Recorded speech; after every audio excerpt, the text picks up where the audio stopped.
हाँ, आसक्ति का नाश न होने के कारण ये प्रमथन स्वभाव वाली इंद्रियां यत्न करते हुए बुद्धिमान पुरुष के मन को भी बलात् हर लेती हैं।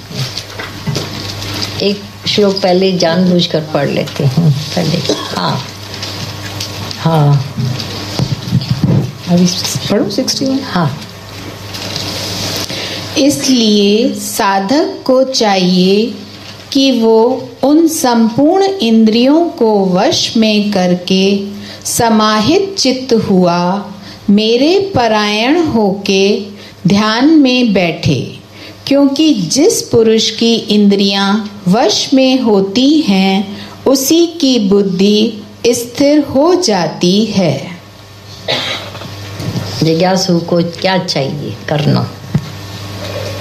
भाई इधर कुछ मना तो है नहीं, जो आए जैसे नहीं, उसके बाद भी अपनी चकास तो लेता रहे ना व्यक्ति, खुद को ऑब्जर्वेशन में रखकर कि साधक जिज्ञासु को क्या करना चाहिए।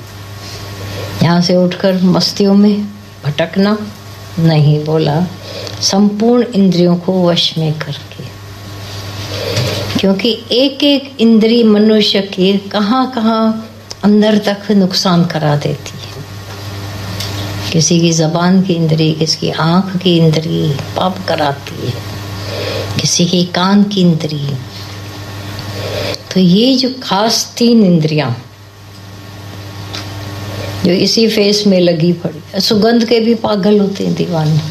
टच का, मेरे को टच ऐसा कोई मिले तो बस तो सब बेच देंगे। अब बोला अपने सारी इंद्रियों को वश में करके समाहित चित्त वाला, माना समा गया किसमें? आत्मा में समाहित होकर समा जाता है, गुम हो जाता है बिल्कुल। मेरे परायण होकर, एक श्लोक कितनी बातें बोली है देखो। ऐसे भी नहीं, किस बेस पर मन को वश करेगा? आत्मा के, भगवान के। तो मेरे परायण होकर ध्यान में बैठे। अगर इंद्रियां वश में नहीं है, मन वश में नहीं है, तो यहाँ पर भी 84 लगी पड़ी है। मेरी ध्यान में, माना ज्ञान के, परमात्मा के स्वरूप के ध्यान में, कि हमारी वृत्तियां भटकती तो नहीं है। क्योंकि बोला जिसकी इंद्रियां वश में है उसी की बुद्धि में स्थिरता होती है। और आप लोग हो कि अभी भी शिकायत आकर कर मेरा मन वश में नहीं होता है। मन वश में नहीं है तो इंद्रियां वश में है तो वो भी नहीं है। ओके, नहीं है, अर्पित कर दो अपने आप को परमात्मा के हवाले, हो जा खुशी से अपने। ये तो कर सकते हो। तभी हम सबको बोलते हैं, जब आजकल तो कंप्यूटर हो गया है आंखों को देखने वाला। पहले कैसे होता था? कांच, ये नहीं वो, ऐसा एक्सिस नहीं वैसा। 15 मिनट, 20 मिनट, आधा घंटा डॉक्टर खाली आंखों को उस ढंग से चेक करते थे। शीशे रहते थे पूरा कांच, फिर वो निकाला, फिर वो निकाला, फिर 2 डाले, एक में 2 डाले, ऐसा। अभी उसकी जरूरत नहीं है। ये पिछली सदी की बातें हो गई जैसे। इन गुरु भी तो हमारे साथ ऐसा ही कर रहा है। बाबा ये नहीं पसंद है तो अच्छा ये कठिन लग रहा है तो अच्छा ये आए मरी गाल सागी, मन को लुभाने वाली बातें करता जाता है। आगे भी कृष्ण भगवान ही बात करेगा। तो देखो, जिसका नहीं वश है, आप ऑब्जर्व नहीं करते हो कितनों के स्वभाव कैसे होते हैं, चंचल वृत्तियां। कुछ काल तक तो अच्छी लगती हैं, लेकिन एकाग्र चित्त वाले व्यक्ति को डिप्रेशन कभी नहीं आएगा। तुम समझते हो हमने चुप की तो डिप्रेशन आएगा? नहीं।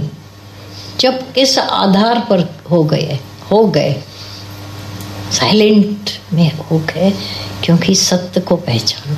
परमात्मा को जाना, मेरे परायण होकर। आप पूछना अपने से, बुद्धि स्थिर हुई है,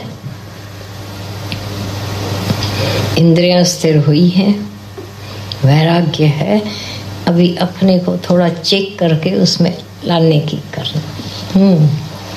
विषयों का चिंतन करने वाले पुरुष की उन विषयों में आसक्ति हो जाती है। आसक्ति से उन विषयों की कामना उत्पन्न होती है और कामना में विघ्न पड़ने से क्रोध उत्पन्न होता है। अर्जुन ने ये सवाल 3 अध्याय में पूछा है, लेकिन भगवान ने पहले ही जवाब दे दिया है। देखो, अंतर्यामी ने, कमाल है। चूल्हे के टुकड़े में भी आसक्ति, बड़ी बातें छोड़ो। अब देरानी ने ले लिया वो, तो मेरी कामना में विघ्न पड़ा तो क्रोध। ऐसे क्षण क्षण हमारी कामना को लोग लात लगाते रहते हैं या नई प्रकृति, और जरे जरे हम क्रोध के अधीन हो जाते हैं। मूड ऑफ, दुखी। कितने दिन तक सहेंगे? क्यों सहेंगे? किसने बोला सहो? एक दिन क्या, एक घड़ी भी नहीं सहो, खाली रमज़म में रो लो। युक्ति आ जाए, मुक्ति मिल गई। अब मेरा क्रोध कैसे जाए, मेरी कामना कैसे? तो आसक्ति को देखो ना। जहाँ आपकी आसक्ति नहीं है, अटैचमेंट नहीं है, वहाँ क्रोध भी नहीं है, वहाँ दुख भी नहीं है। सच्चाई है। जहाँ जहाँ अब मनुष्य क्या प्रैक्टिकल बोलते, प्रैक्टिकल होके देखो कैसे नहीं आसक्ति होगी। जिनके साथ रहते हैं, बैठते हैं, बात होती है, चीज़ है, पदार्थ है, हमारी सब चीज़ें हैं। रहने के जगह में आसक्ति, तकिए में मेरी आसक्ति, चादर में आसक्ति, जगहों में आसक्ति, तो धीरे धीरे उपरामता भी आनी चाहिए। इसके सिवाय भी चल सकता है, इसके सिवाय। ऐसे जब अपने आप को डालते हो, बना लेते हो, तो क्या हो जाता है? नहीं तो हम एक कंप्लेन बॉक्स हो जाते हैं।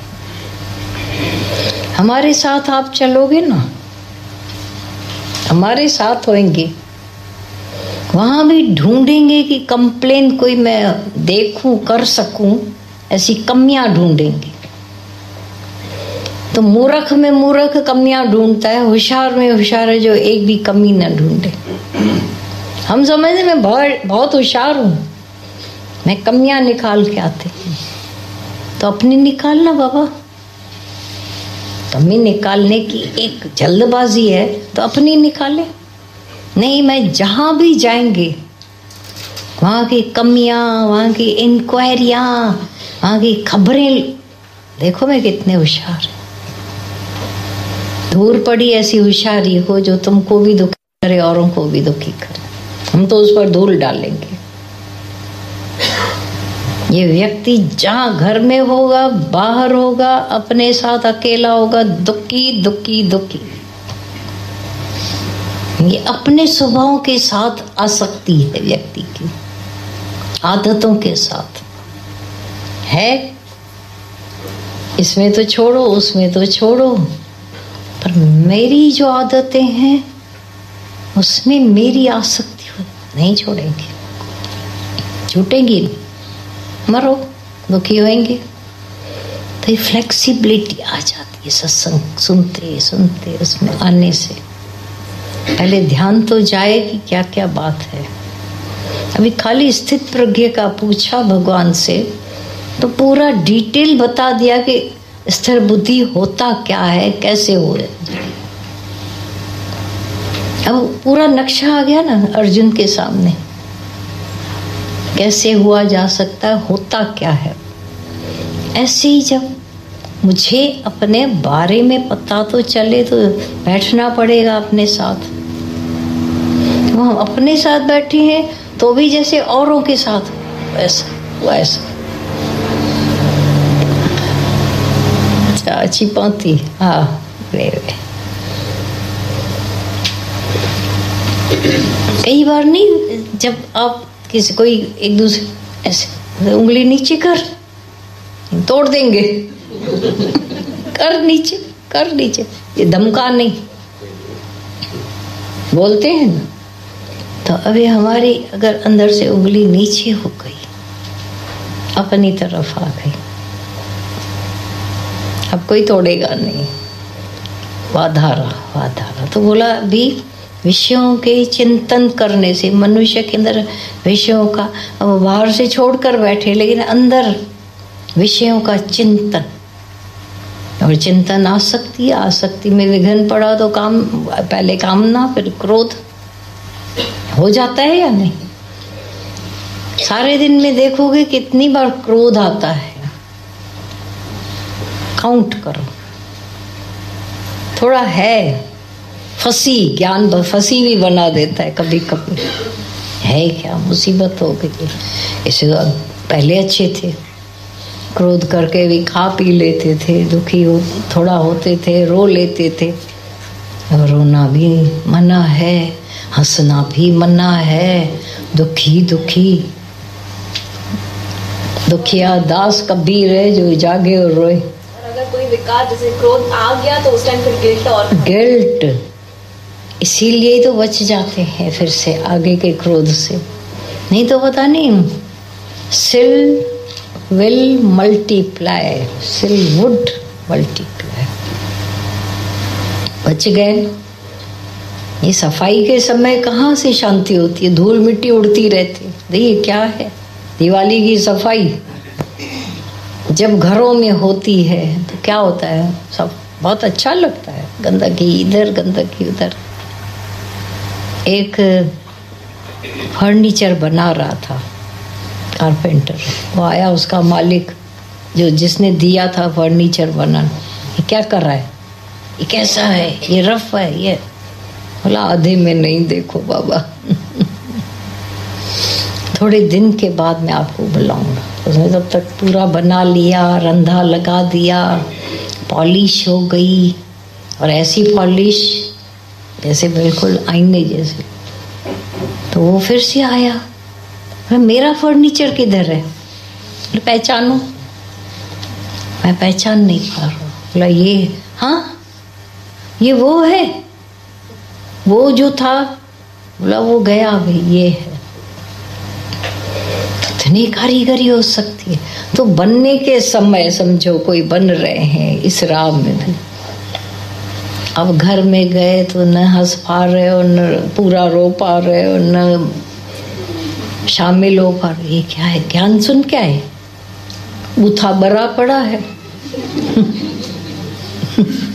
शक्ल ऐसी लगी पड़ी है, शीशा पे तोड़े। हाँ बाबा बन रहे हैं अभी, जब बन जाएंगे आप हाथों हाथ लोगे। ये भी सच्चाई है, तो टाइम लगता है। ये एक श्लोक में से निकलने में कितना, पर लंबा नहीं लेना, खाली झट से काम उतार कर बैठे। हाँ अभी देखो। हाँ, क्रोध से अत्यंत मूढ़ भाव उत्पन्न हो जाता है। मूढ़ भाव से स्मृति में भ्रम हो जाता है। स्मृति में भ्रम हो जाने से बुद्धि अर्थात ज्ञान शक्ति का नाश हो जाता है, और बुद्धि का नाश हो जाने से यह पुरुष अपनी स्थिति से गिर जाता है। कितनी कृपा की है, बिट बाय बिट, ऐसा ऐसा ऐसा ऐसा भगवान कृष्ण ने हमारी बुद्धियों को संशय भ्रम से खाली कर दिया। सच्चाई है भाई। क्रोध आया, अच्छी चीज है, मूर्ख बना देती, मूढ़मती। क्रोधी तो अपने आप को बड़ा होशियार कहते होंगे, लेकिन जरे जरे भूल, जरे जरे बुद्धि भ्रमित। कैसे मूढ़ भाव से स्मृति भ्रम, क्रोधी के अंदर से सूक्ष्मता गायब हो जाती है। इधर नाक पर गुस्सा रहता है, माना कोई मेरा अहंकार सबसे बड़ा है, मेरी इच्छा सबसे बड़ी है, बाकी सब मूर्ख है। क्रोध आता ही रहेगा, उसको आएगा कि नहीं। तुम्हारे घर में कोई क्रोध करते हो, अब जान जाते ना क्यों क्रोध आ रहा है, चिढ़े क्यों बैठे, कहीं उनकी वो इच्छा पूरी नहीं हुई।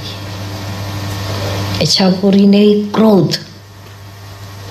क्रोध जैसे तुम सच में तुम समझ जाते, ये गरम करंट वाली तार है जैसा। क्रोधी के आगे कोई जाना नहीं चाहेगा, क्योंकि है ही करंट, आ जाएगा। लोहा ही गर्म हो, हाथ लगाओगे ऐसा हो जाता। ऐसे मूढ़मती लोगों से थोड़ा आपने बोला, आए पावर का क्रोध आ जाता है। नसीब वाले हो जिनके घर में कोई क्रोधी नाथ नहीं रहते हैं, या फिर नसीब वाले हो जो तुमको टैक्ट आ गया है उनके सामने वाले के क्रोध को भी शांत करने का। आने में देर नहीं लगती है क्रोध, लेकिन आप आने नहीं दो, ये भी कर सकते हो, आ जाती है युक्ति। ऐसे ये ज्ञान शक्ति का नहीं तो व्यक्ति के अभाव हो जाता है और अपनी स्थिति से नीचे आ जाते हैं, गिरे हुए रहते। सच्चाई है, ये प्रैक्टिकल बात है। मेन श्लोक फिर इसका ये है, स्वाधीन अंतःकरण वाला। हाँ, परंतु अपने अधीन किए हुए अंतःकरण वाला साधक अपने वश में की हुई राग द्वेष से रहित इंद्रियों द्वारा विषयों में विचरण करता हुआ अंतःकरण की प्रसन्नता को प्राप्त होता है। वाह, जिसको बोला स्वाधीन अंतःकरण वाला, अपने वश में कर चुके। इतनी जो ऊपर बोली है तो मेहनत तो हो गई। अब राग द्वेष से रहित इंद्रियां, आंखों को कोई कोई पसंद है दृश्य, कुछ नहीं पसंद, तो जो पसंद है उसमें राग रहेगा ही रहेगा। कानों को भी राग, ज़बान को भी राग रहता है, नाक को मेरे को वही सेंट चाहिए, दूसरी मिली तो क्रोध। खाना टेस्टी मेरे को नहीं मिला तो फेंको थाली। अब आपने मेहनत करके, पुरुषार्थ करके अपने जो अंतःकरण मन बुद्धि चित्त अहंकार चारों वश में हो गए हैं तो